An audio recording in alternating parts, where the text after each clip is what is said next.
వేమనగారు అప్పుడే చెప్పెను బ్రహ్మంగారు.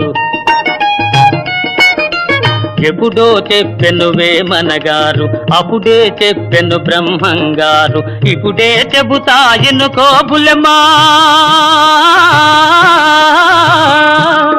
ఇప్పుడే చెబుతా ఎన్నుకో బుల్లెమ్మ. భిసన్న చెప్పిన వేదం కూడా లేచింది, నిద్ర లేచింది మహిళా లోకం.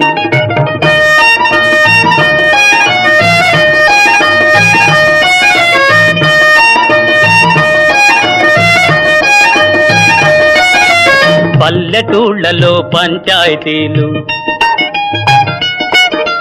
పట్టణాలలో ఉద్యోగాలు. పల్లెటూళ్ళలో పంచాయతీలు, పట్టణాలలో ఉద్యోగాలు. అది ఇది ఏమని అన్ని